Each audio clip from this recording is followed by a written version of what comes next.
வழக்கறிஞர் ராஜீவ்காந்தி தாக்கப்பட்ட விவகாரம் தொடர்பாக இரு தரப்பிலும் எந்த அடிப்படையில் வழக்கு தொடரப்பட்டதாக போலீசாருக்கு ஐகோர்ட் கேள்வி எழுப்பியுள்ளது. இதுகுறித்தான முழு விவரங்களை வழங்குவதற்காக எமது செய்தியாளர் சக்திவேல் இணைப்பில் இணைகிறார். சக்திவேல், வணக்கம். இதுகுறித்தான கூடுதல் விவரங்களை பதிவு பண்ணலாம். நிச்சயமாக வணக்கம் பவித்ரா. வழக்கறிஞர் ராஜீவ்காந்தி தாக்கப்பட்ட விவகாரத்தில் 2 பேர் மீது எதன் அடிப்படையில் வழக்கு பதிவு செய்யப்பட்டது என காவல்துறைக்கு சென்னை உயர்நீதிமன்றம் கேள்வி எழுப்பியுள்ளது.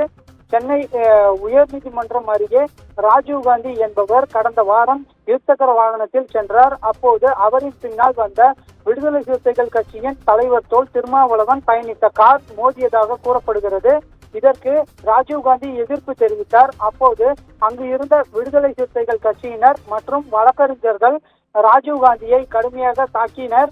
பின்னர் பார் கவுன்சில் அலுவலகத்திற்குள் சென்று தப்பிக்க நினைத்த போது அங்கு சென்று சில வழக்கறிஞர்கள் தாக்கியுள்ளனர்.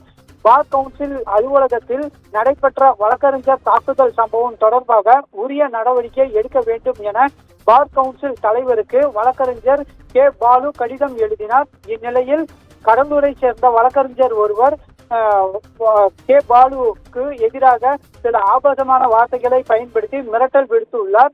இந்நிலையில் கே. பாலு உயர்நீதிமன்றத்தில் மனு ஒன்றை தாக்கல் செய்தார். அதில் தனக்கு எதிராக மிரட்டல் விடுத்தது தொடர்பாக காவல்துறையில் புகார் அளித்துள்ளதாகவும் அதன் மீது நடவடிக்கை எடுக்க வேண்டும், தனக்கு காவல்துறையினர் பாதுகாப்பு வழங்க வேண்டும் என கூறியிருந்தார்.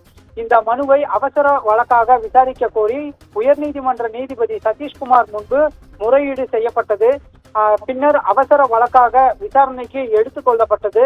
அப்போது மனுதாரர் தரப்பில் ஆஜராக இருந்த வழக்கறிஞர் தாக்குதல் சம்பவம் நடைபெற்ற பிறகு உரிய நடவடிக்கை எடுக்க வேண்டும் என கூறி பார் கவுன்சிலுக்கு மனுதாரர் கடிதம் எழுதியுள்ளதாகவும் அதன் பிறகு சமூக வலைதளங்கள் உள்ளிட்ட பல்வேறு இடங்களில் தொடர்ந்து மிரட்டல்கள் வருவதாகவும் தெரிவித்தார். எனவே உரிய நடவடிக்கை எடுக்க உத்தரவிட வேண்டும் என கோரியிருந்தார். அப்போது காவல்துறை தரப்பில் ஆஜராகி இருந்த வழக்கறிஞர் முகிலன் வழக்கறிஞர் ராஜீவ்காந்தி தாக்கப்பட்ட விவகாரம் தொடர்பாக 2 தரப்பினர் மீதும் வழக்கு பதிவு செய்யப்பட்டுள்ளது என தெரிவித்தார். அப்போது நீதிபதி சதீஷ்குமார் ஒரு தரப்பு மட்டும் சேர்ந்து கொண்டு ஒரு வழக்கறிஞரை தாக்கியுள்ளனர், ஆனால் எதன் அடிப்படையில் 2 தரப்புக்கு எஃப்ஐஆர் பதிவு செய்யப்பட்டுள்ளது என கேள்வி எழுப்பினார்.